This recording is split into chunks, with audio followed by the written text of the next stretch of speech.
Then there came herpes, that is the sex-related herpes. The doctors cured it, and the same patient suffered again and again and again. It was not like herpes zoster, which once cured leaves you forever. It went on causing suffering in response to the player, the unlicensed player which people got before. So much so that it offset the player by a large margin. And still people have not been able to recover from it enough when you are confronted with AIDS. Why should not we read a message in that? There is a continuous history of a series of punishments meted out by nature just to the attitude of permissiveness. And things are going out of our control. You know how many people already suffer from AIDS? Perhaps you don't know the figures, but I can tell you that according to some census of the experts of the medical team, it was said that in America, perhaps at least 30% of people have already become carriers of AIDS.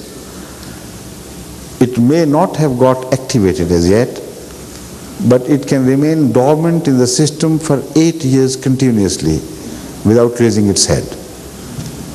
So a time may come when, due to some global catastrophe, due to some pollution in the air or something, these dormant cells are suddenly activated and this disease becomes epidemic, not in its dormant form but in its active form.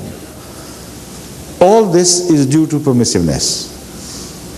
How many homes are broken today in the most advanced societies of the world? How much trust is lost between husband and wife? Is enough not enough? What price do you have to pay? Very little. Try to meet the challenge in the beginning.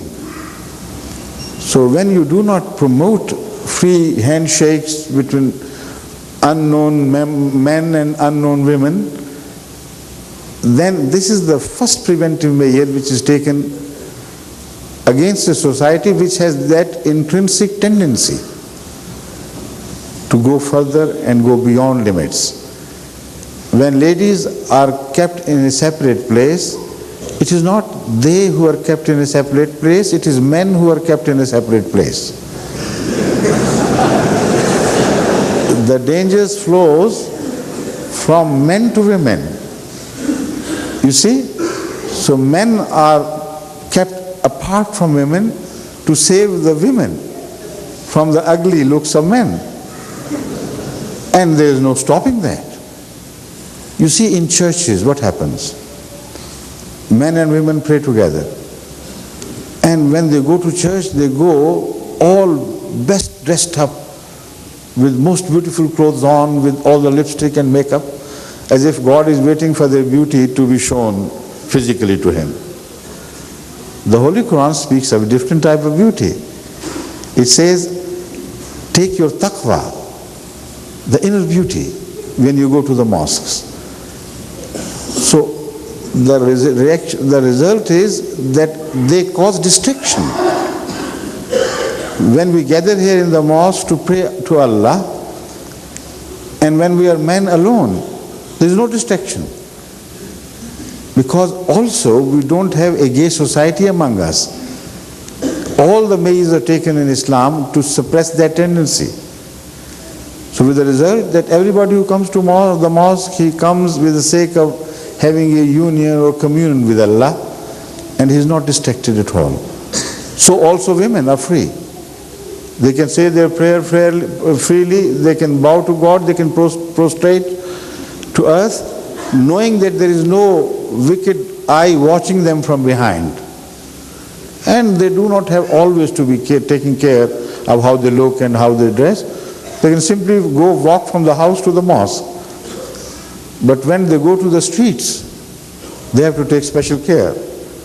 Then the natural tendency among women to display their beauty stops them for a while, and they say, all right, let's do the makeup before we go to the shop for the shopping.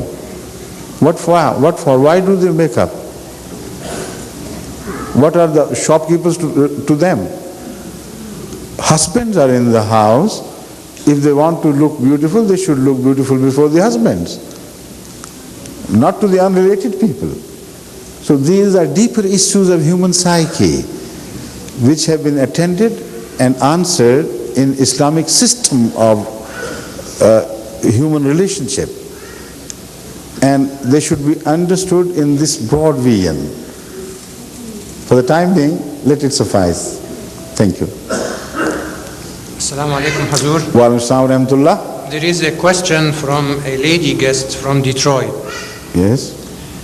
She says, I have read in some hadith about the followers of the Holy Prophet ﷺ, that they have seen the seal of the Prophet in the form of some lump or tumor between his shoulders, between the shoulders. You see, I have also read about such traditions which deal with this, but when you read the Quran,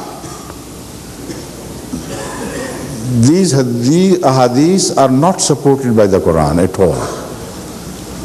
You see, if they mean to say that there was a seal on the back which was imprinted on the prophets, how can you build the scenario?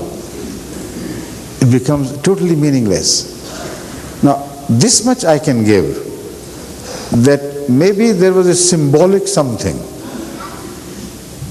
to show a sort of seal. But when Hazrat Muhammad ﷺ is mentioned, it is not said in the Quran that he bears a seal. It is mentioned that he is the seal. Now, there is a world of difference between the two things. The Holy Quran says he is the seal, and these traditions say he bore a seal. And that seal could not be imprinted on the characters of the prophets. It's impossible.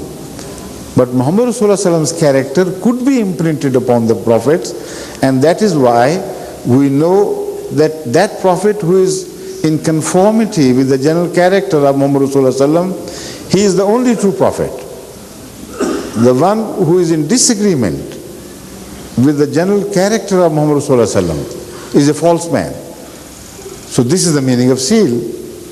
So the whole person of Hazur Akram Sallallahu Alaihi Wasallam is the seal of prophecy, not just one single,